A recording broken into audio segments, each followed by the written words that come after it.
Recording in progress.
All right, y'all, what's going on? Welcome to the Saturday morning. That's right, we tacked on an extra stream. We got Mondays and Saturdays, right? We got both. So I'm actually going to be doing more. So it'll be Saturday, it'll be Monday, and we're probably going to be looking at like I want to say a Monday. But yeah, y'all saw that, right? Yeah, I looked in the comments and I said, people was like, Monday? And I was like, oh, let me go ahead and fix that. I got the date all messed up. Yeah, I don't even know why I'd even put Monday. I think because it was on Monday for last time. So yeah, y'all caught that. So yeah, but everybody, good morning, good morning. Put ones in the chat if y'all can hear me clearly. All right, Virginia, what's going on? Good to see you in here. Good morning. All right, folks is still a little crusty-eyed this morning. Right, how y'all feeling? Y'all feeling alert? Y'all feeling well rested? What's going on? How's the week been? Ready to catch up with y'all. That's right. Sometimes I've been wanting to do like the live stream earlier. But I'm like, I don't know if folks are going to be up earlier. I have some folks over on the West Coast in Pacific time. So 9 a.m. for me is like 6 a.m. for them. So I'm like, yeah, we're going to get on 9 a.m. in the morning. Like, ooh, that's like 6 a.m. for me. I don't know if I could do that. So I'm like, all right. But yeah, so I may do morning and evening streams. I do for those of you who are Tribe by Noire members, right? Official Tribe by Noire community members. Every Thursday we have a group coaching call at 7 p.m. Eastern. So for those of you in the tribe who can't make it to the evening call on Thursday night, we may have to do like a morning call sometime during the week. So that's probably going to be Tuesday, I think. Maybe we'll see. I got to put a poll out in the community for that. You said just got back from a 5K. Mercury Mark, what's going on? Look at that. Just got back from a 5K. There we go. All right. Getting the morning started off right, huh? There we go. Well, we're gonna get into it this morning. You know, folks who still rolling out of bed are just gonna miss some of the juicy parts. Yes, alert and well rested. There you go, Virginia. That's what I'm talking about.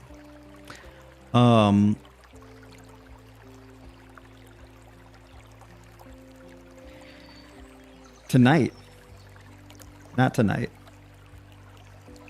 There is something going on tonight, but I'm not going to talk about that right now. But this morning, we got to talk about the best fasting season, right? This particularly is going to be very relevant specifically to January, all right? Our seasons typically last on average between 2 and 4 months, okay?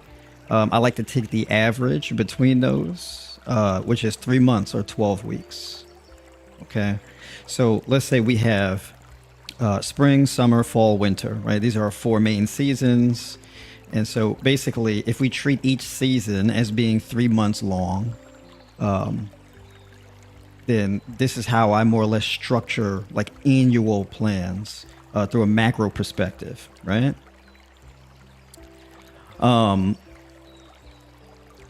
So then basically, let's say we have a fasting strategy, which we should all have like a fasting strategy. I don't mean like a intermittent fasting with like a 16-hour 16-hour fast, an 8-hour eating window kind of thing. I don't mean that, because that is something that you can more or less do all year round, right? I'm talking about more so of a fasting strategy where your fast is going to be at least 24 hours long, right? This is the kind of fast that I'm talking about.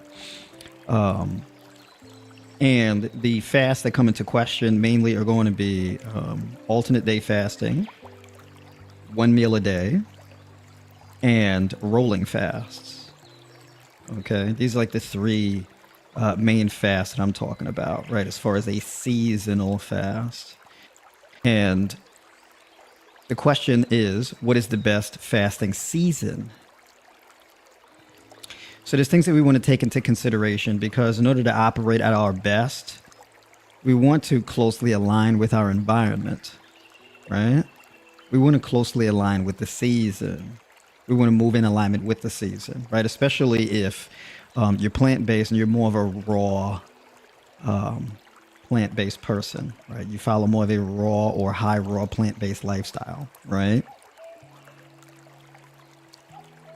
So we should all be doing resistance training. We should all be doing some type of aerobic training. We should all be working on movement hygiene, cleaning up the way that we move, right? Our food should more or less be living foods, foods that we haven't broken down in the cooking process. Some foods you need to cook, but most foods in your diet you shouldn't need to cook, right? And then we have straight up fasting. And these things are like staples. They're essential to the lifestyle of a human being, right? We're designed to do these things. We're designed to have a raw diet. Or mostly raw diet. We're designed to have a fruit dominant diet. Fruit is the most ideal human food you could possibly get, right? Without question. And then fasting. We're designed to fast. Okay, and fasting is like it's a cleaning mechanism. It's a metabolic training mechanism. It's essential. You don't need to do it every day. You don't need to do it all year, but you should ideally have a fasting season, right? Fasting basically implies that there's going to be some degree of abstention from eating. So if we're going to have an abstention from eating, is it because there's a shortage of food? There's going to be a long duration where we don't have anything to eat, right? Of course, you don't want to be forced into this position. You want to more so do it voluntarily. So the best fasting season is going to be the season where there is a shortage of food in general. And this makes it easier to actually stick to your fast when there already is a shortage of food. So let's take for a second January. January is like peak winter. So let's say we take January, February, March. Okay. And we have that as being the fasting season, right? This is going to be like where we get our coldest weather. It may even be December, January, February, right? It may be that. The line is kind of arbitrary. It could be November, December, January. It could be December, January, February. It could be January, February, March. Okay, for me personally, and kind of reassessing my life and how I wanted to do things, if I wanted to reboot my calendar year, what would it be? I like doing the alternate day fasting more so during the summer. I guess just because that's when I started doing it, but this was before I really thought about having a fasting season. Right? So it originally started off as an experiment that I picked up in the summer. But your fasting season, summer's not really the best time to do that. And the reason why is because the summer is going to be when there's an abundance of food. Okay? That's when all your fruits are going to be in season, right? But your winter season, the ground is hard. There's nothing really growing. Right? It's too cold to really get any kind of fruit significantly. You don't get your mangoes and your watermelons and all that type of stuff. You may be able to get some berries. You may be able to get some kiwi. You may be able to get some honeydew, cantaloupe, grapes, things like this. Right? But you can really see the shortage when you're in the thick of winter.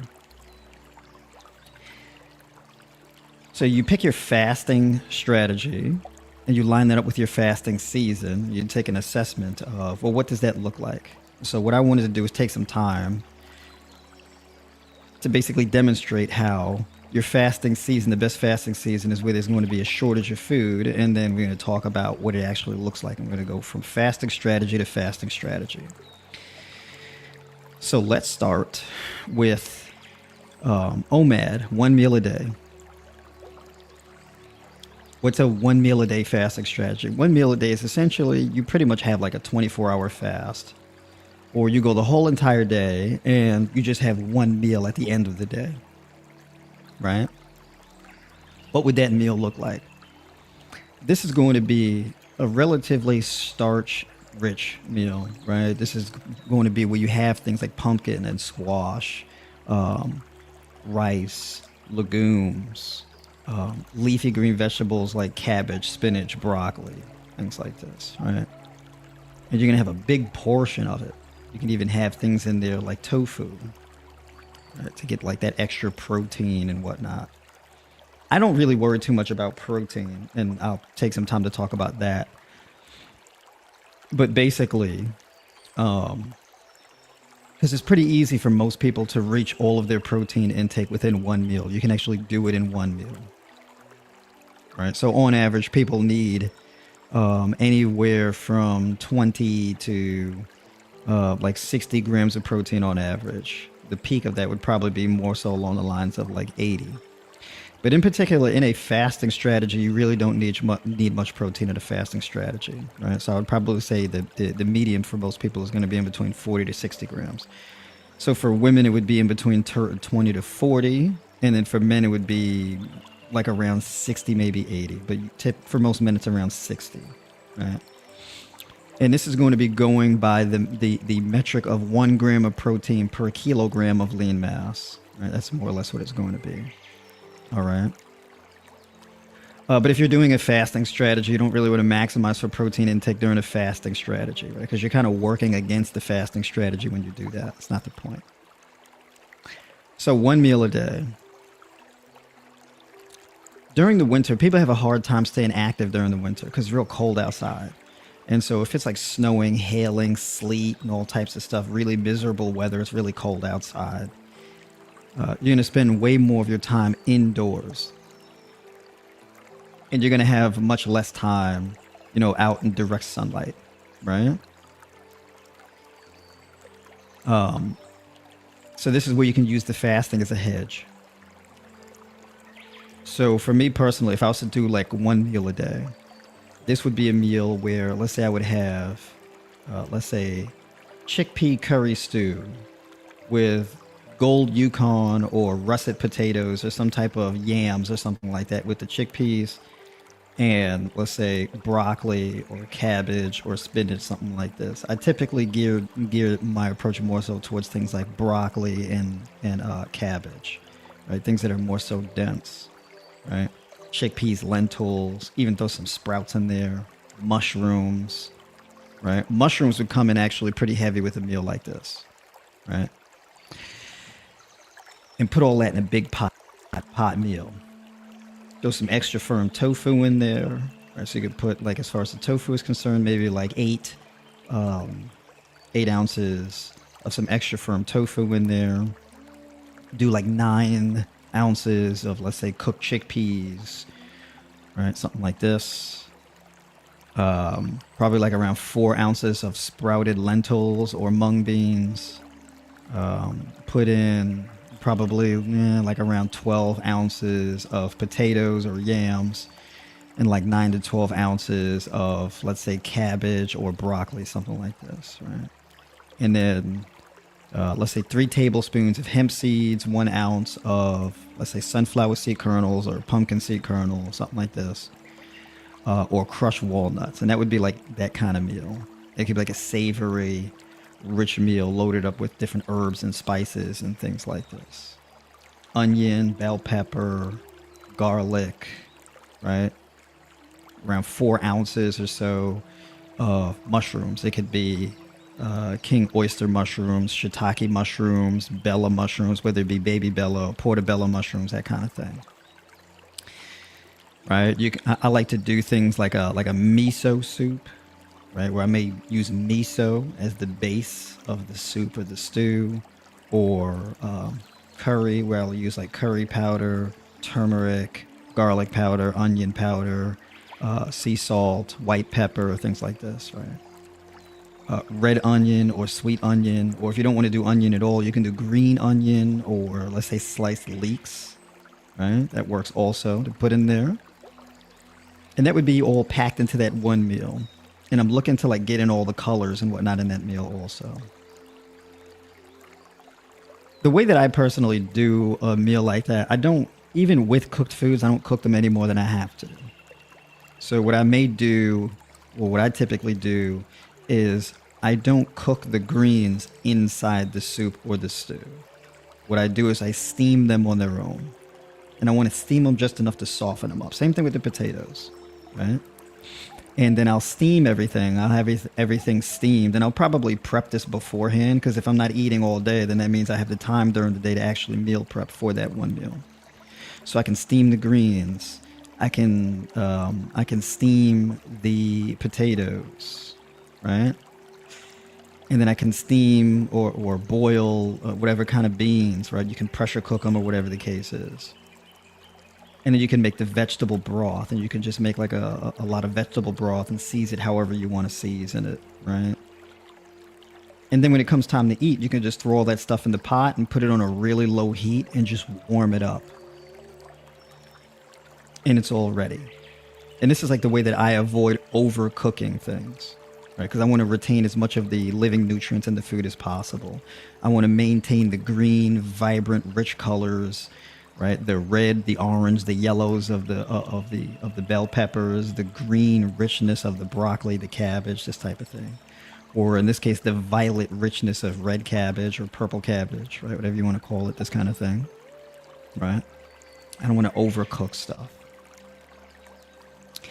And that would be one meal a day. That could be like a big meal. And on average, that meal would probably be, let's say for a man, that meal would probably be like around 12 to 1400 calories within that one meal, right? And then, you know, for women, the meal would probably be like around, let's say, 600 to 800 calories or something like that, right? But it really depends on your measurements. Now you may say, well, isn't that chronic? It's like, well, fasting is different, right? If you're doing one meal a day, that's going to be like your steepest fast that you can do while eating on a daily basis. But it's a fasting strategy. It's not just simply calorie cutting. That's not what that is. It's a fasting strategy. So even if you're only eating like 800 calories a day or 1200 calories a day, or with me particularly, when I do the one meal a day thing, that meal would be like 1600 calories. It'd be like a big meal.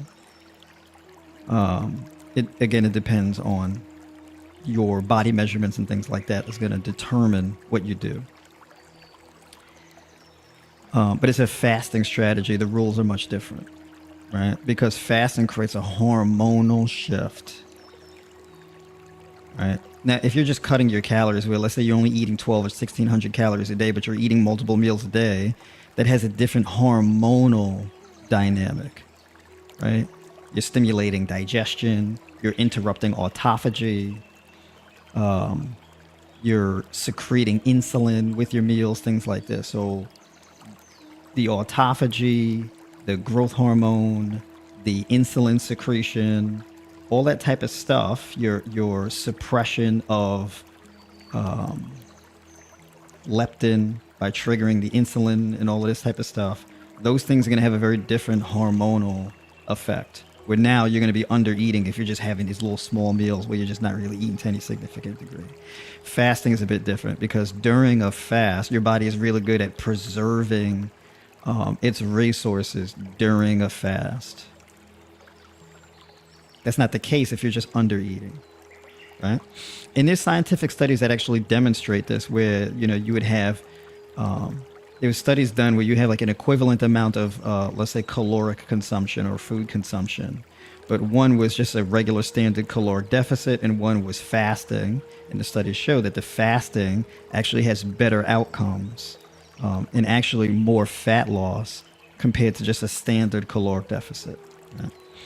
And studies like that really changed my viewpoint in terms of things like weight loss and reversing things like, let's say, diabetes, fatty liver disease, kidney disease, things like this, right? And even things like reversing and putting cancer into remission, right? A lot of different benefits. Autoimmune disease, also combating autoimmune disease, right? A lot of different benefits from fasting. So you get way more bang for your buck during fasting. So my motto was always, if you're going to eat, be well fed. Either you should be well fed or not eat at all, right? but you don't want to be in between. So you don't want to like under eat, but you're not fasted either. You're not doing either one well, right? Either fast or be well fed. You should do either or, generally speaking. That's my approach personally. So that's OMAD. So ideally, you can start your mornings really early. So you can start your mornings at like, let's say 6 a.m., right? And then you break your fast at like, let's say 7 a.m. All right. Or you break your fast at, I mean, not 7 a.m., 7 p.m. or 6 p.m. So you can fast from 6 to 6, right? Well, you're not fasting from 6 to 6 technically. You're waking up at, but you know what I'm saying. You go your whole day where you don't eat, you break your fast. Because if you break your fast at, let's say, 7 p.m. at night, you eat again the next day at 7 p.m., right? So it can be not quite 24 hours, but close enough. But that's like OMAD. OMAD is kind of like the closest thing you can get to like 24 hours every day. And then you eat for like 1 hour or something like this, right? Where if you break your fast at 6 p.m., you eat until 7 p.m. or something like this, right? So you have 1 hour. So it's more along the lines of probably like a 23-hour fast, but close enough. And during the day, you can do things like you can supplement with vitamin D3. You can supplement with things like chromium to improve insulin sensitivity, vitamin D3 to reduce inflammation, and also as a way of compensating for the lack of direct sun exposure that you don't get during the winter, right? So if you're spending a lot of your time indoors, you got a lot of cloudy weather, things like that, the weather's not so great, you're not getting as much vitamin D3. And of course, you're wearing, when you do go outside, you're wearing jackets and thick coats and hats and things, so you're not really getting much direct sun exposure. So you can take a hit on your vitamin D because of that. So supplementing with the vitamin D as well as implementing foods like mushrooms into your diet. Mushrooms often contain vitamin D2 when exposed to direct sun exposure, right? So you get that from the mushrooms. Okay, you can also put nori in your food as well. That's a good source of iodine, trace vitamin D3 or D2, right? This type of thing. But supplementing, you can supplement with about 5,000 IUs on a daily basis. Chromium, zinc. Chromium and zinc are supplements that are pretty good to supplement with during a fast, right? Because you can have things like chromium and zinc that compete with other nutrients, and that would limit the absorption, right? So you would do like vitamin D3, you could do, let's say, chromium picolinate and zinc picolinate, and then pair that with, let's say, magnesium glycinate, or magnesium threonate, or magnesium taurate, right? Something like this.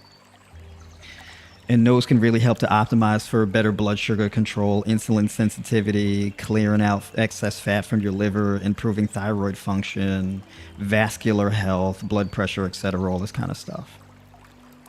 Right? Now, of course, you don't need to supplement with those things. You just would supplement with those things if you're trying to reverse some type of chronic issue. Autoimmune disease, right? If you have like an autoimmune disease, supplementation with vitamin D3 is extremely beneficial when you do that. Right?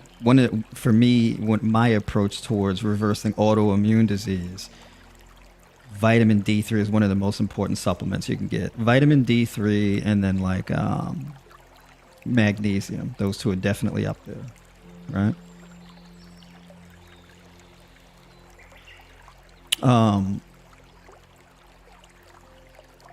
And then you've got your herbal teas. Matcha takes center stage, or matcha or green teas in general. So the best teas, generally speaking, that you can drink in the morning to get your fast started off right is going to be matcha, oolong, ginkgo, ginseng, and yeah, those are going to be my tops as far as that's concerned, right? Those teas in particular are very rich in L-threonate.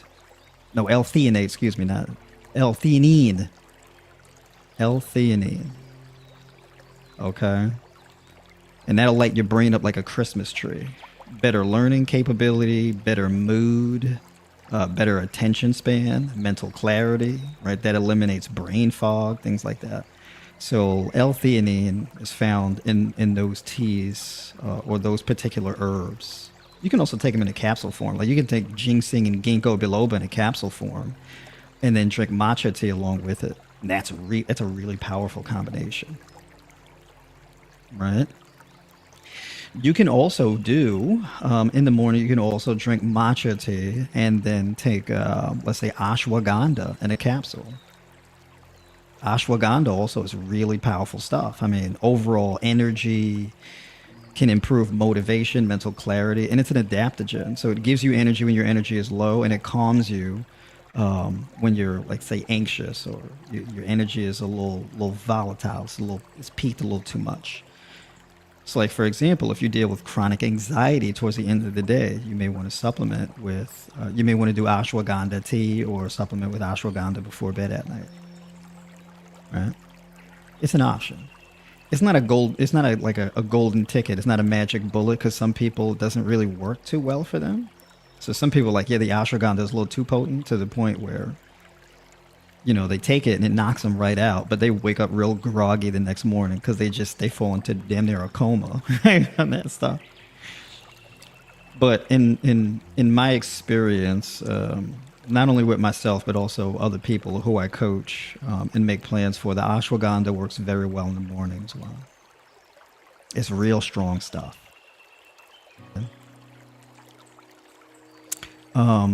What is, like, ashwagandha is like horsepower or something like that. It's like something horse energy or something like that. It translates to in India, right? Really powerful stuff. And then let's say if you've got, like, blood pressure issues, vascular health issues. Let's say you have let's say you have a nitric oxide deficiency.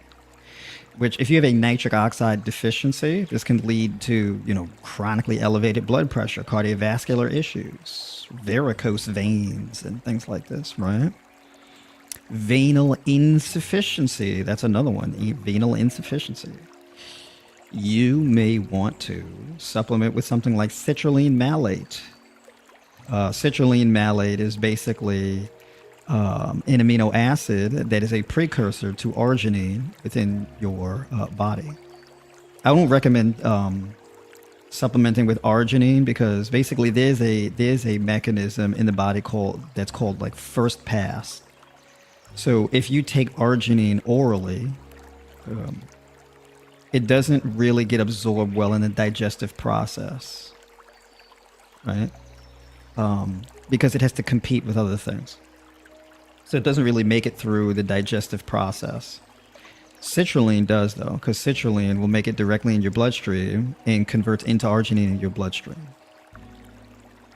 So for me, I noticed that arginine can work more so in a fasted state. I wouldn't pair it with food, but citrulline is more so of a better option. Arginine can be very acidic in your gut, so citrulline is a bit better of an option. And you can pair citrulline and taurine together. And citrulline and taurine is a really good combination for, like, say, if you have atherosclerotic plaque buildup, you have damage to your endothelial layer of your vascular tissues, and you need to increase nitric oxide in your body, right? So citrulline and taurine is a really good combination for those. And you can take both of them in water. You can even do, let's say you do anywhere from 12 to 6 ounces of water with this stuff, right? And just chug it down. And you can do that, let's say, twice a day, right? So you can do it, let's say, late morning, mid-afternoon, and then early evening, let's say. Early evening would be somewhere around along the lines of like a 4 or 5 p.m. And it's really good for improving blood flow. Okay.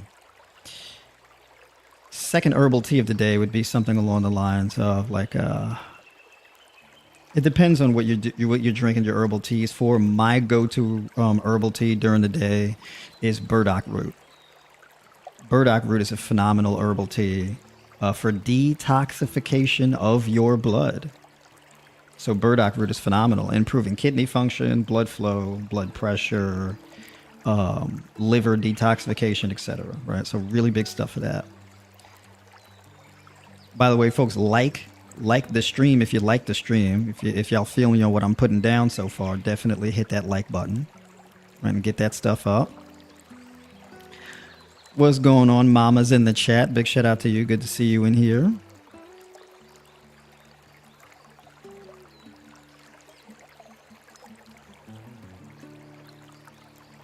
Before I move on, too, let me catch up with y'all in the comments, right?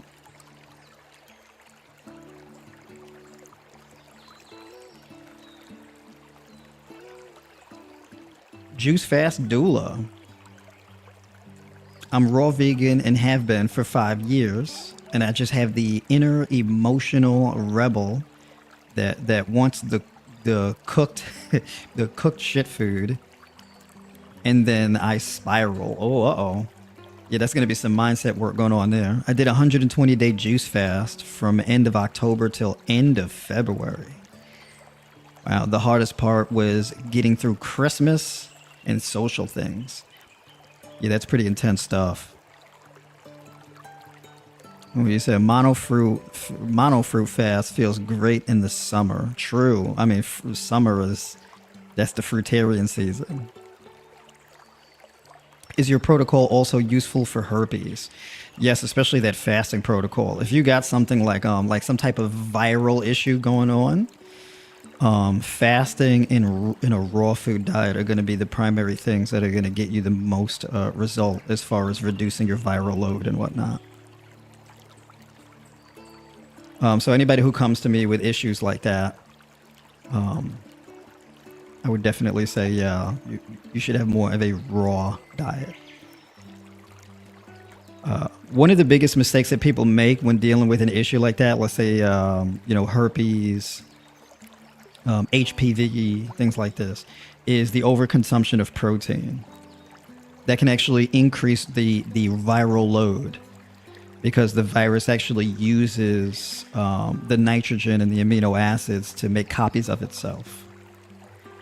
And so when you combine that with an elevated blood sugar and potential insulin resistance, you get all of the materials needed for a virus to make copies of itself. All right, so you're going to be careful about that. And then there are certain things that are used to feed certain virals. Arginine is one of those things that can, if you consume too much arginine, that can cause a major flare-up. This is also another one of the reasons why I would suggest citrulline instead of arginine in supplementation.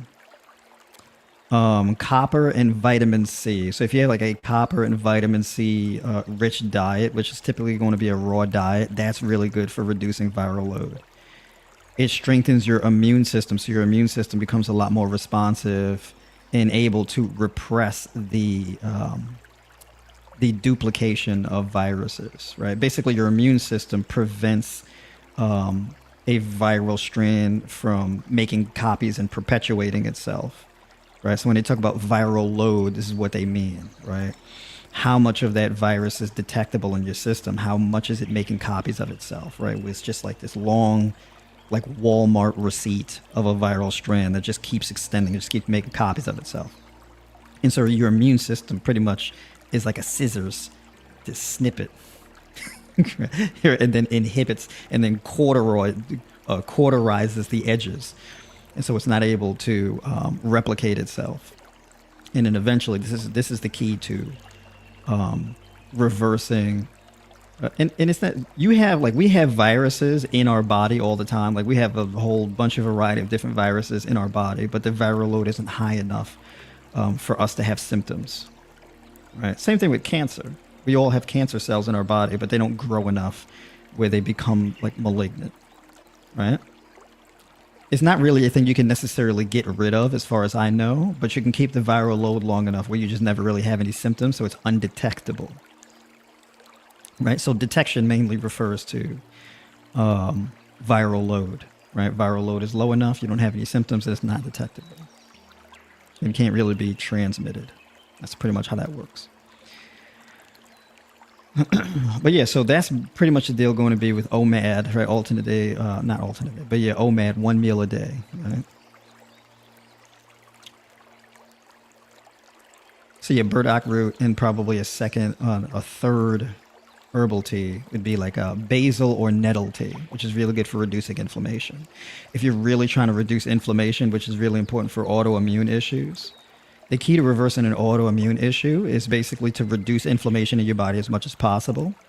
So let's say, for me personally, I rank levels of inflammation in colors. So you have green, which is like virtually no inflammation. Yellow, which is a little bit of inflammation. And you have orange, which is kind of alarming, right? Orange is more alarming, and then red is like extreme chronic inflammation, right? Pain, rashes, hives, excessive hair loss. Hair loss is mostly going to be like orange, right? And minor hair loss would be like yellow. Okay. But if you're in the red, this is like you feel miserable, mental, like brain fog, heavy insulin resistance, complete hormonal dysfunction where you're just exhausted all the time, gassy, bloated, memory is shot, rapid mood swings, pain, tingling, sharp pains, soreness, rashes, things like this, right? That's more so when you're in the red, right? So I've worked with a lot of people who've had like MS, lupus, Hashimoto's, Graves, right, etc., things like this. And so the key has always been bringing down that inflammation. Vitamin D3 is such a big deal for this because vitamin D3 is not really a vitamin. It's a steroidal hormone that your body produces on its own. So you can supplement with the vitamin D3 and that gets converted into 25-dehydroxy in your liver. And it's a steroidal hormone, right, that helps to bring down inflammation. Interestingly enough, another steroidal hormone is cortisol. Cortisol, we give cortisol a bad rap, right? But cortisol is a hormone that is released from your adrenal glands. So like if you're like, let's say you're very sleep deprived and fatigued and really stressed out, your cortisol levels will be really high. And cortisol is your body defending against excess inflammation, right? So cortisol is one of those hormones that will speed up lipolysis, which is the metabolism of stored fat, right? So you ramp up converting fat into glucose, right? That's what cortisol does. Cortisol also raises your blood pressure in order to cycle your blood faster to increase the detoxification process, right? So you get elevated cortisol, and this is meant to like wake up your kidneys in order to filter out your blood more. As cortisol increases, you also get a dilation of your lymphatic system. So you get more interstitial fluid increase as well, so that your blood can get filtered out more, and you remove toxins from your blood through your lymphatic system and out to your kidneys, right? The problem is that uncontrolled cortisol can really be pretty damaging to your adrenal glands, right? You can really burn out your adrenal glands. And so what happens is that will lead to like an increase in estrogen, right? Increase in estradiol. And as the need for estrogen secretion and synthesis becomes greater in order to suppress the cortisol, you get more body fat. And this is where your body fat goes up. You become more insulin resistant because your mitochondria is being disrupted from the stress. And so when people have really elevated cortisol, they'll gain weight rapidly because even though the fat is being broken down into glucose at a higher rate, your mitochondria is functioning very poorly. And so it's not going through the Krebs cycle and using glycogen and whatnot to create more energy, and thus having more glucose uptake into your cells, right? So that's how that works. And so as your estrogen increases, this leads to more, like, let's say, sex hormone binding globulin, right? SHBG. So this can actually suppress free testosterone. This is very deadly for men. This is where, as a man, you can get like man boobs, right? Gynecomastia. This can lead to an overall suppression of testosterone as well as an increase in myostatin. Myostatins, as it increases, it suppresses muscle growth. And if it's increased high enough, not only do you go from suppressed muscle growth, but you're actually more prone to losing muscle. So your body fat ends up increasing and muscle mass decreasing. This happens in women too, right? And so this can lead to obesity and high blood pressure and diabetes and all this type of stuff, right?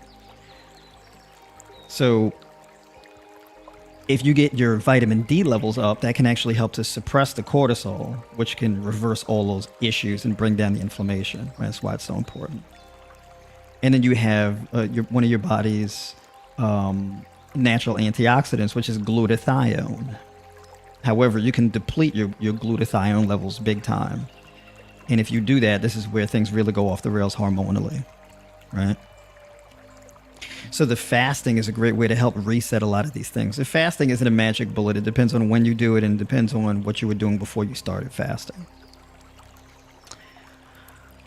So let's say if you were to take the rest of November and you were to take December to really optimize your diet and be well fed and bring up your body's resources, you can actually go into January implementing a fasting strategy through January, February, and March to reverse a lot of the inflammation, get the excess body fat off, clear out your liver, improve kidney function, blood pressure, etc. Right? So this would be like a game plan that you would use to really improve your quality of life. And then there's alternate day fasting. So moving on from OMAD and going into alternate day fasting, this is essentially where you're having a 36-hour fast. You can do this once a week, 2 times a week, or 3 times a week. Me personally, I do it 3 times a week. So 3 36-hour fasts a week. On your eating days, you eat in abundance, right? So you're eating like around 20% over your maintenance calories, right? So you eat in a real surplus on your eating days. But in between your eating days, you have a 36-hour fast, right? So let's say your eating days are Monday, Wednesday, and Friday, and Sunday. Your fasting days would be Tuesday, Thursday, Friday. All right. Now this is a bit more difficult because you go to bed on an empty stomach. You don't eat before bed. For the faint of heart, there's a modified version of this where basically instead of doing a 36-hour fast on your fasting days, you can have an OMAD strategy where you have 1 meal on the fasting days. Right? So this would be a hybrid between OMAD and alternate day fasting, right? It's a modified version.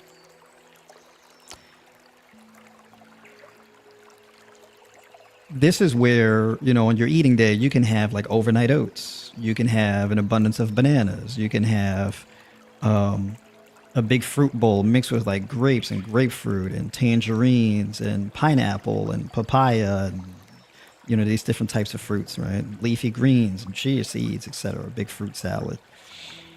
And then you can have like a savory meal at the end of the day, right? Like with OMAD. So that's more of like a high raw diet, for example, where you're really eating in abundance.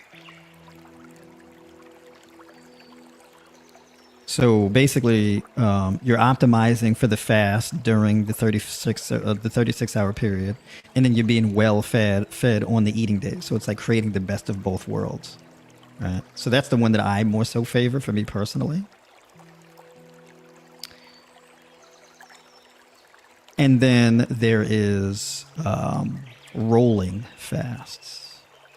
Now, a rolling fast is going to be your most challenging. A rolling fast is typically where you're having like a 72-hour fasting period. There's a variety of different ways you can do this. You can do 72-hour fast and then follow that up with 4 days of eating. And then another 72-hour fast and then 4 days of eating, right? That one is gonna give you the most benefits out of. This is gonna give you most of the benefits, more benefit than OMAD and more benefit than alternate day fasting if you're trying to reverse like a major chronic illness. I wouldn't advise this for people who just want to create a body recomposition. They just want to lose weight, while retaining muscle mass. I wouldn't really recommend it for that. The rolling fast is more so for chronic illnesses. Okay, this is more so for, autoimmune issues, diabetes, vascular disease, kidney and liver disease, this type of thing. That's who it would be more ideal for. Okay. People with like gut health issues is a bit different. So you could do like, let's say certain types of gut dysbiosis, but a lot of times when people have like some major gut dysbiosis, like a SIBO or something like that, or like H. pylori, I don't really recommend it, generally speaking, for that. Because if you have like let's say excessive fungal overgrowth in your gut or like a SIBO in your gut and you fast, that can actually make it worse. Because what happens is you drive the bad bacteria and mycotoxins deeper into your gut. So you can fast and you'll feel a suppression of the side effects where you don't have the gas, the bloating, the brain fog, all these different issues when you're deep into the fast. You can actually have a lot more energy and mental clarity and all of this type of stuff during the fast. You can even sleep better and just feel better. But when you start eating again, the symptoms can come back worse than they were before. This is the case for a lot of people. They're like, yeah, I've been dealing with candida, I've been dealing with SIBO, these gut health issues. And every time I eat, it's painful, gas, bloating, constipation, diarrhea, stabbing pains in my stomach. It just feels really bad. Acid reflux, I don't know what to do. I've been fasting and I feel a lot better when I'm fasting, but I'm losing too much weight. And then when I break the fast and I go back to eating, I feel worse. Right? It's like that kind of thing. And it's like this vicious loop. When it comes to things like candida and SIBO, I would recommend eating your way out of that. You actually need to leverage fiber and antioxidant-rich foods in order to eliminate the bad bacteria in candida. So I would recommend more of like your fermented foods, digestive enzymes, fiber-rich foods, and more of a raw diet to help fix those issues. I wouldn't recommend trying to fast your way out of that. Okay, fasting doesn't really kill the bad bacteria. It can if you do the fast long enough, I would assume, but it's really risky. I wouldn't advise it for that. But you have things like, metabolic disorders. It's really good. Autoimmune, cancer, kidney disease, liver disease, things like this, diabetes. That's different. Doing a rolling fast, it really helps to clear out old, damaged, like zombie cells, right? Because you can have cells that they're undead cells, so to speak. They're not living, functional, healthy cells. They're just old, damaged cells that are taking up space in your body. And they're robbing your other cells of resources and their electrons and things like this. So they're actually inflammatory. And so when you fast, the autophagy kind of resets your body and allows for an adequate programmed cell death, right? Apoptosis, they call it, right? And so basically this apoptosis is basically what triggers an implosion of these unhealthy, unwanted, toxic cells, right? So the autophagy allows for the breakdown of those things and the clearing them out of your body and the recycling of the resources from them to be used for something more beneficial, right? So a rolling fast allows you to go full 72 hours where you really maximize for autophagy, which is where you get a lot of healing, right? So that's what I would use a rolling fast for. All right. There's different ways to do it too, because you could do a 3-day fast followed by 4 days of eating, or you could do a 3-day fast followed by 1 or 2 days of eating. Right? For me personally, I typically advise a 3-day fast followed by 4 days. So you could do this weekly. So you have 3 straight days out of your week of fasting, and then you have 4 days of just eating as normal, and then back to the 3 days. And you can do that for 8 weeks. You can do that for 12 weeks. It depends on the individual, how long you need to run that for. But that is an extremely effective way of healing the body. But it's really hard. You do a 3-day fast and you're like, oh, man, the first one is brutal. It's so hard. The second one is not as hard. It's easier to do. The third one is fine. But typically, like when you get into like the 4th or the 5th one, that's when you really start to feel the fatigue from it. It starts to get harder to do the longer you go with it, though. That's the thing, right? That's the catch. So it's just something to keep in mind. All right. Let me catch up with y'all. By the way, yeah, definitely, folks, like the stream. All right, hit that like button, like the stream if you like the stream. And of course, I'm gonna get to your questions. But also, I'm talking about some pretty in-depth stuff here. There's a link in the description of this video to book a call with me, right? So if you have some issues that you need to sort out, health issues, things like that, you need some advice, you need some guidance. 1 second. Yeah, definitely book a call with me, or you can join the community. So you join the Tribe by Noire community. There is a free version and a paid version. The free version is the public square, and then the paid version is $25 a month right now. And that basically gives you access to my high raw vegan nutrition guide, telling you step by step what meal prep, calories, macros, supplementation, all that. Then there's my fasting course, right? My alternate day fasting guide. It's not really a course necessarily, more of a guide, right? Showing you step by step how to structure things. Tribe Flex, a training series. There's a Tribe Flex guide and the training programs. Video exercises, sets, reps, all of that. Rep tempo, everything is laid out. Mindset and self-development video series, and that as well. And then, of course, the weekly group coaching calls. And live replays for the group coaching calls and the live streams, right? So all of that is available for Tribe by Noire community members. All right. So yeah, all of that is in the link in the description of this video.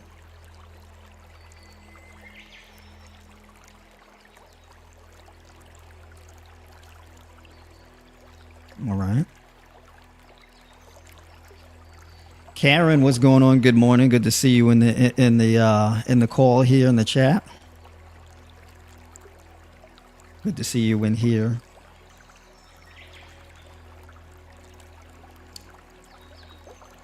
Seriously high quality info here. Thanks for another great stream. I appreciate that.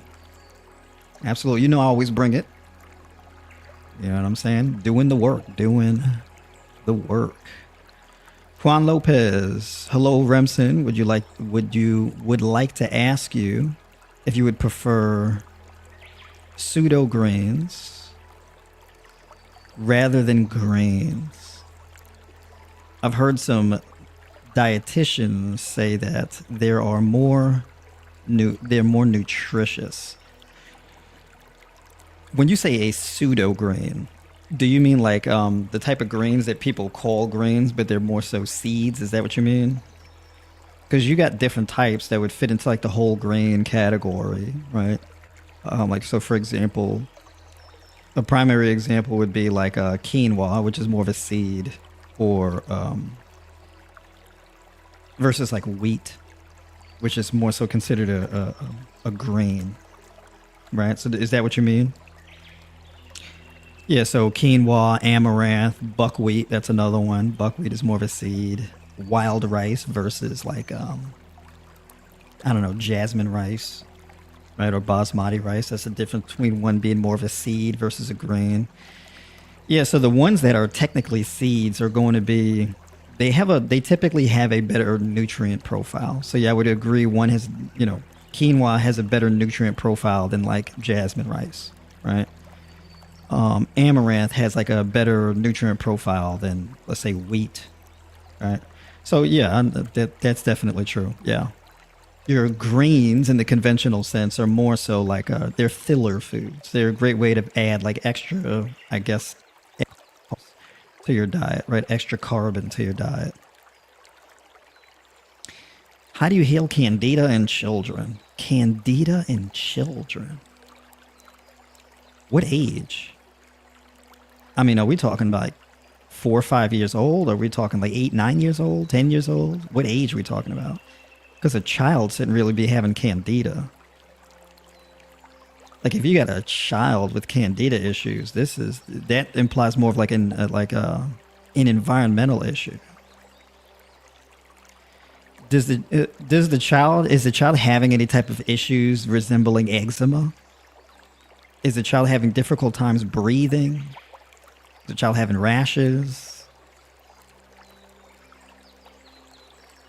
Right? Is there like another issue going on? Is the child like very overweight? Child fatigue, chronic headaches? There's got to be other symptoms. I don't think it's just candida. It has to be something else. She has eczema. There we go. Okay, now we're dealing with something different. That likely is environmental contamination. So you want to make sure that you don't have mold in your house, like some out of control mold growth in your house. Mold is very dangerous for children. Okay, so I would say definitely check your bathroom for mold. Check for leaks, water damage in the ceiling, water damage in the floor. Check the basement. Because that sounds like an environmental contaminant. Because a child shouldn't be having candida. That's an environmental thing. So yeah, I would definitely say, if you have houseplants, check for like a mold residue on the houseplants. Is there like a white film that's built up on top of like the plant's leaves? In the windows, right? Is there like black or mold growing in the window frame, the corners of the windows, or in the crevices of the windows? What does the grout look like in the bathroom? Do you have a moldy shower curtain? Is there water damage or a leak under the cabinets? Is there bulges in the ceiling? Water spots indicating water damage in the ceiling? These are things that you would definitely want to check for. All right. And that's a thing to take very seriously. It's like an emergency thing. How to clear mold without harsh chemicals. I believe this happened because I have candida, but I breastfeed and she had eczema since a baby. Okay.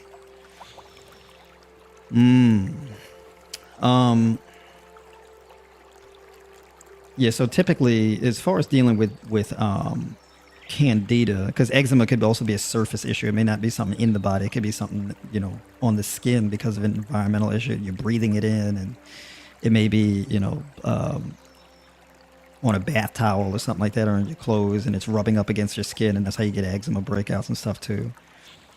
But as far as your gut health, this is where like you need some type of antifungal herb. This could be nettle. This could be basil. And then there's, like ginger and turmeric, which are also antifungal.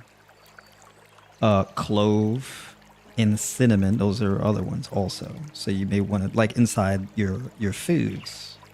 Let's say you do coconut yogurt, which is a good probiotic food, and you can put in chia seeds, which gives good prebiotic fiber. You mix berries in there, strawberries, blueberries, blackberries, and those are good sources of vitamin C, vitamin K, copper, as well as prebiotic fiber. And then you put in things like cinnamon, Ceylon cinnamon, which is antifungal. That's a good meal. Having, herbal teas. You may want to consider clove tea, right? You may want to consider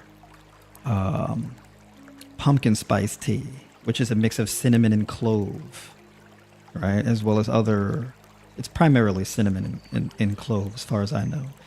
And what those do is they allow your immune system to kill off and remove mycotoxins. The reason why it's so difficult to get rid of fungal infections is because the fungus has something called a biofilm. It's like a barrier, like a force field that prevents your immune system from breaking it down and destroying it. So these antifungal herbs act as a disruptor to the biofilm, which allows your immune system to get at this stuff and clear it out, right? So a fiber-rich diet, a copper-rich, vitamin C-rich diet, at least one, but preferably two,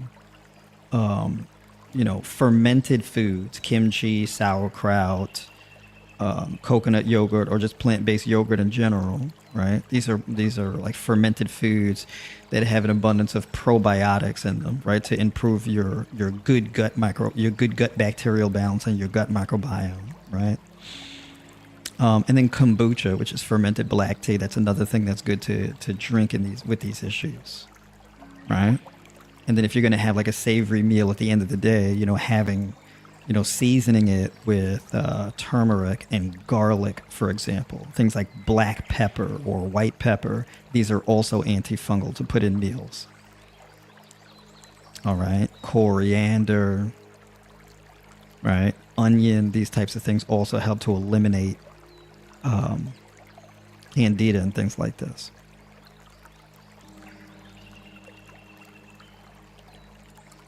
I don't know how much salt helps. I would imagine salt could help. I just don't know to what degree. You know, I don't really tell. I pretty much, whenever I put together like recipes, typically a recipe will contain some salt in it, like maybe anywhere from like a quarter teaspoon to a full teaspoon of sea salt, depending on how much. So Celtic salt, pink salt, sea salt, these types of things, right? So you could put like for example, coconut yogurt. I would probably put like a quarter teaspoon.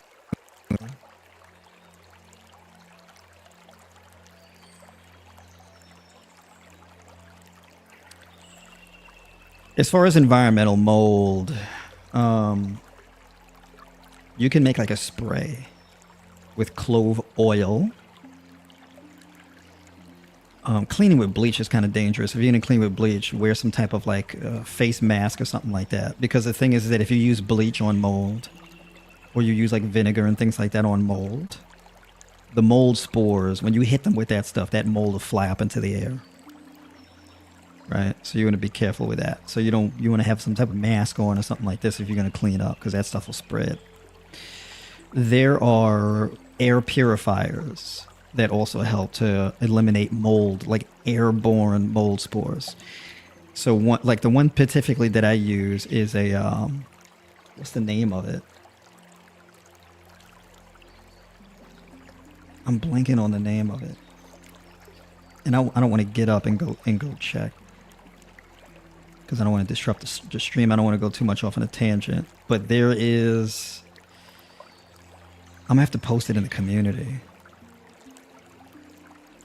Hold on one second. Let me see if I can look it up, because I'm like, I don't know. I'm blanking on the name of it. It's in my bedroom too. Let me see if I can look it up and find it.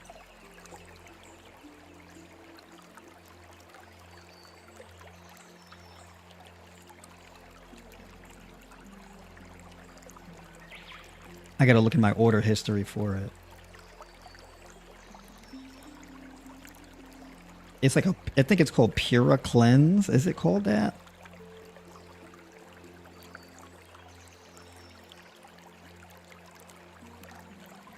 Oh man, I'm like, it's bothering me now. I gotta try to find it. But anyways, this should be like the type of,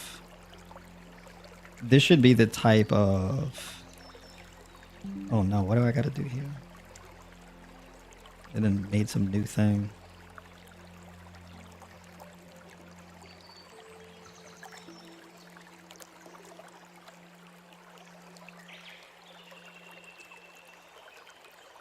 I don't know what this is. It's this passkey thing. I don't know what that is.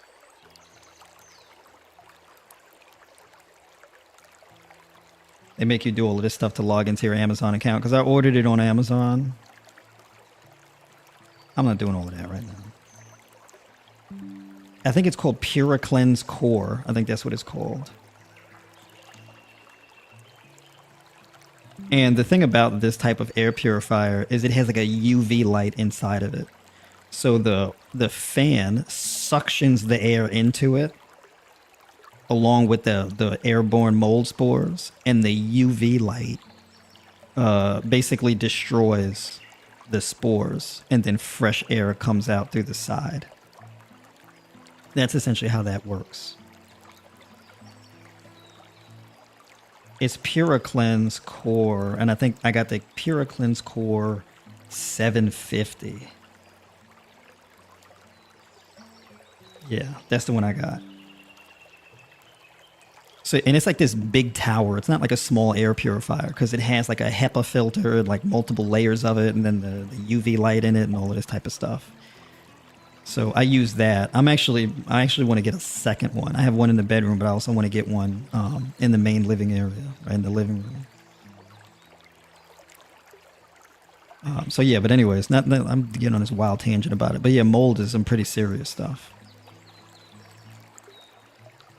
You stopped cleaning with bleach because it started messing with my breathing. Yeah, so basically, you're probably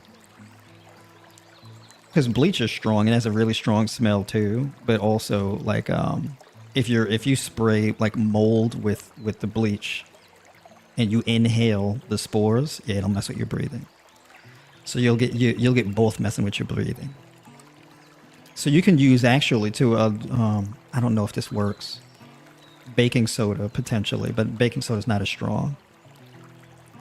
A cleaner that I put together is I use water with clove oil in it. And water and clove oil does pretty well.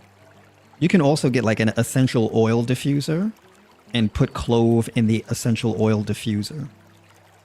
So like, you know, if you're working at your desk at home or something like that, you can have the essential oil diffuser going and that'll put clove oil vapor into the air and that helps to neutralize mold spores also.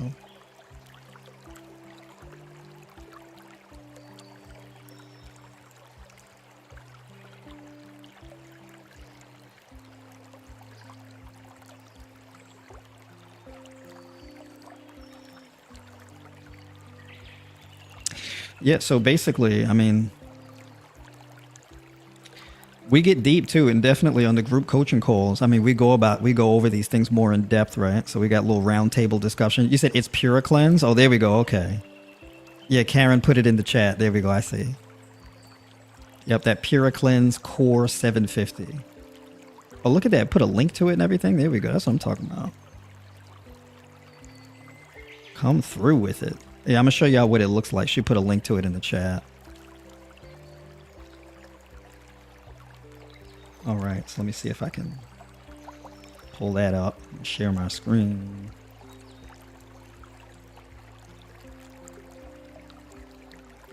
Just give me 1 second.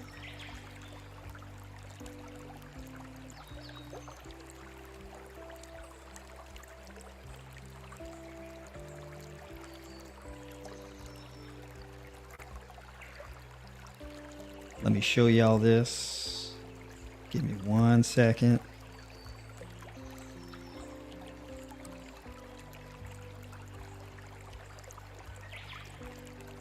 Boom, this is what it is right here. So this is what it looks like.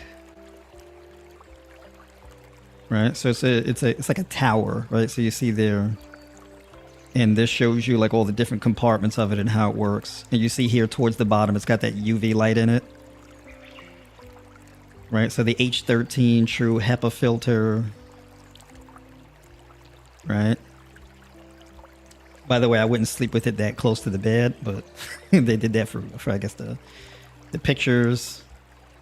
So it shows you the difference between the different ones, because Pure Cleanse has multiple different ones. They have one called a Photon, which I guess is the next best thing, but I would go for the Pure Cleanse if you got mold, right? So this thing is on, I guess this thing is on right here for $519. I had got it at $450, I think I got it for. It was either a flat $400 or $450, one of those I got it for. So yeah, so you see here, mold, dust, allergies, and smoke. So pretty serious stuff. All right.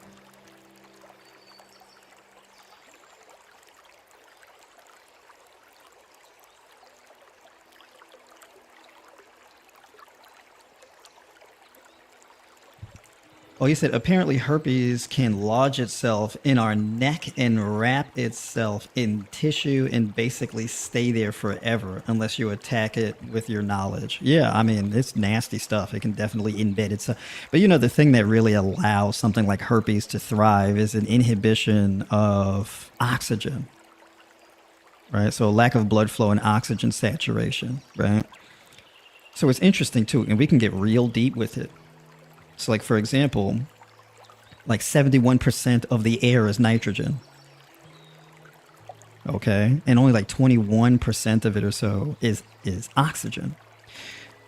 And so our noses filter out the air to select the oxygen to take in. Right? If we were to inhale nitrogen, it would kill us because it would reduce the oxygen levels in it inhibits oxygen. right? So it would actually, if we inhale nitrogen, it would deprive us of oxygen, and we would basically die of asphyxiation. Nitrogen is actually fairly dangerous stuff. Interestingly enough, nitrogen is the molecule needed to make a protein. But if you get too much nitrogen in your food and you saturate enough of your blood with nitrogen, that can actually exacerbate autoimmune issues, mold issues, blood pressure, heart disease, kidney disease issues, liver disease issues. It can lead to some nasty stuff if you get too much nitrogen saturation in your bloodstream. So excess protein consumption can diminish the oxygen saturation in your blood. So you'll have people who will have high blood pressure and heart disease, and then eat like a burger or eat a steak and blood pressure go through the roof. Eat chicken, blood pressure go through the roof. Eggs, blood pressure go. It's like, what? Why is it that when I eat this stuff, my blood pressure goes up? It's like, because it's a lot of nitrogen at one time. You're getting a lot of protein at one time, and then you're cooking it. You're either grilling it or, something. You're cooking it under some high temperatures, and then you're using oil. And so now basically what happens is you've degraded the saturated fatty acids, where now they become rancid and toxic, which is inflammatory. So this increases advanced glycation end products, C-reactive protein.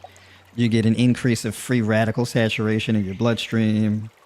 And these things are inflammatory, and they actually can damage the endothelial layer of your vascular tissues, which is like a precursor, it's a major precursor to atherosclerosis.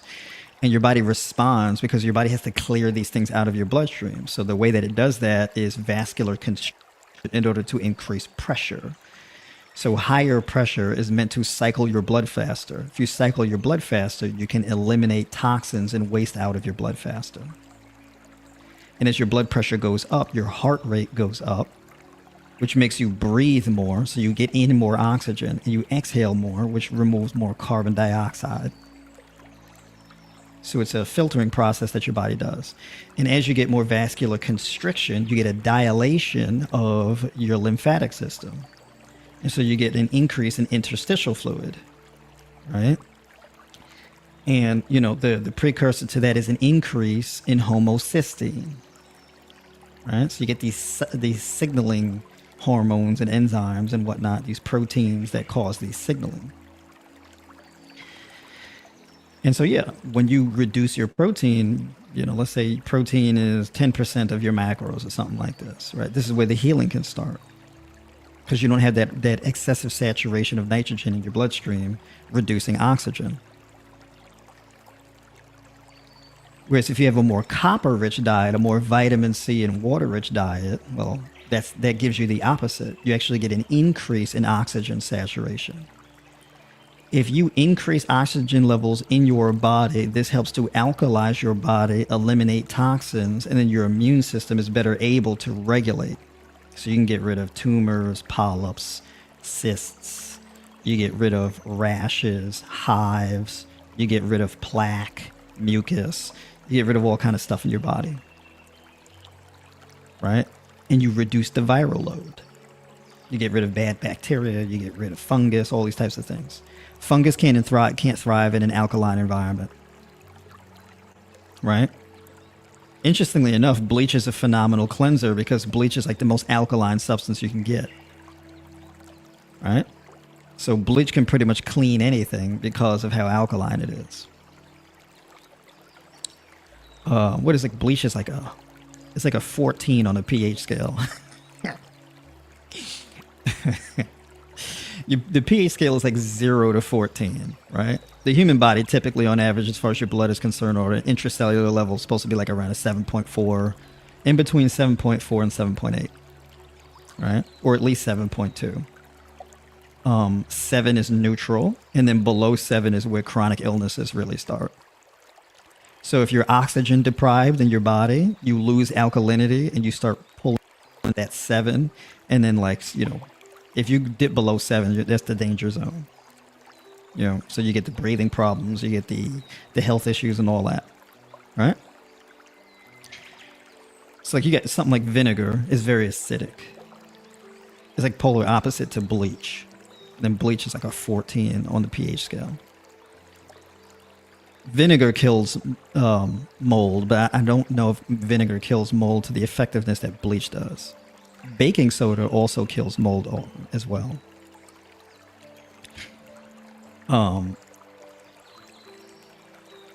So yeah, but you don't ingest bleach. You don't really want to inhale bleach, right? You don't even really want to ingest baking soda. You don't want to do that either. Okay. My man James, what's going on? Yeah, that's right. Look into that air purifier. I'm going to post a link to that air purifier in the community. Right, so when you join the community, there's like a thread too, right? So there's like exclusive content in there, the live stream replays, things like that. And, you know, links to different like devices and supplements and whatnot that can be beneficial. Training equipment, etc. So yeah, definitely a lot of good stuff in there.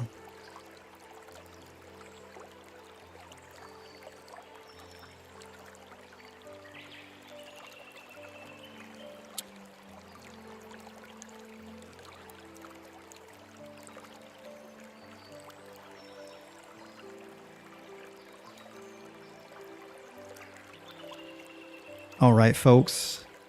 Any other questions before we close out?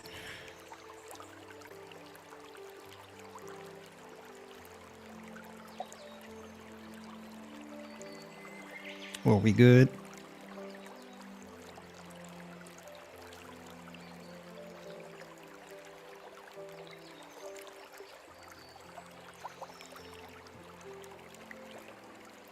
Hydrogen peroxide is useful to have. Oh yeah, absolutely. Yeah, hydrogen peroxide is another good. Oh, I wouldn't ingest it though. I don't even know if I would. I wouldn't even rinse my mouth with it because it can erode your. It can disrupt the microbiome in your mouth, where it'll kill. It can kill off good bacteria in your mouth also. And I think it also can potentially erode tooth enamel. I'm not sure, but I think so. Vinegar also can erode tooth enamel as well. Oh, one thing I forgot to mention, aloe. Aloe vera juice. So bad bacteria in your gut, fungal overgrowth in your gut, aloe vera gel. Aloe is very beneficial, not just for healing the actual intestine, right? It heals and repairs the tissues. Aloe is like a healing thing, right? You can use aloe gel. You can apply it topically to like wounds and skin conditions like eczema. You can heal and clear up eczema with aloe.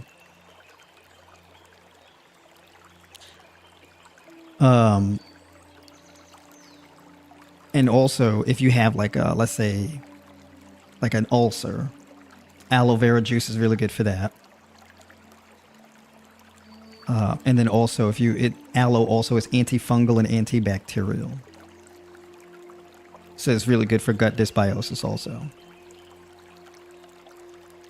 Also, if you have like psoriasis, right, in your scalp, aloe's good for that.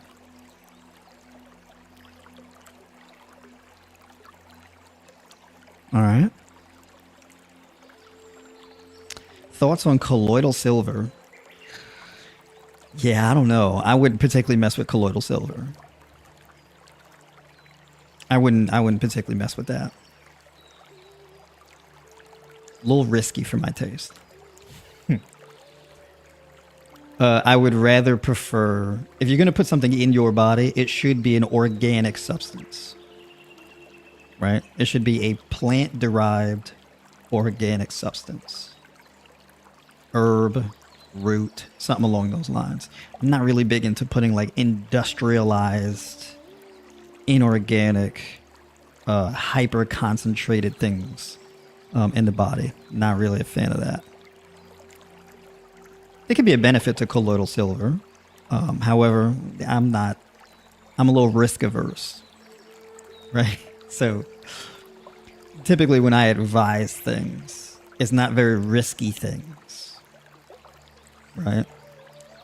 So I'm not going to be on here telling people to, ingest bentonite clay and all of this type of stuff. Those things can be effective, but a little risky, a little easy to mess up, right? So I take more of a safer approach with minimal risk, right? How can I get the best results while minimizing risk? That's typically what I err on the side of.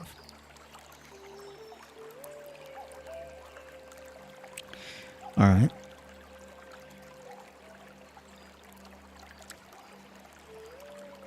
Oh, we got another one. Immune building food recipes for winter. Well, that's probably like a whole other conversation. Generally speaking, immune building foods are pretty much going to be all of your plant-based foods. And then, if you're doing like a soup or a stew, some of my top seasonings are definitely going to be things like curry, garlic, pepper, ginger, smoked paprika, nutritional yeast, miso, cayenne, which is a type of pepper, cumin, that's another really good one.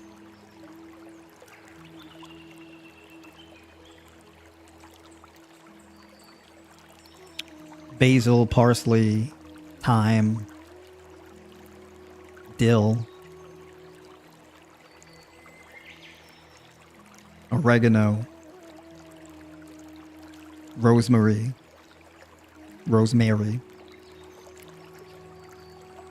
fennel,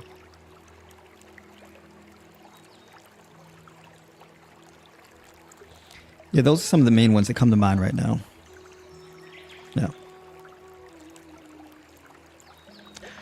All right, yeah, so we're going to leave it there. I got to jump, got to get to work. Appreciate everybody for tuning in. Definitely hit that like button. Like the stream. Mama Dukes told me, she was like, you need to tell them to like the stream. Say it. Tell them to like and share and subscribe to the channel. So yeah, like and share and subscribe to the channel if you haven't already. And yeah, we're going to keep the Saturdays going. I'll be back on here Monday. And then for tribe members, look out for the announcement of the Tuesday and the Thursday call. Appreciate everybody for tuning in. Much love to you. Enjoy your weekend. And on that note, wisdom is applied science.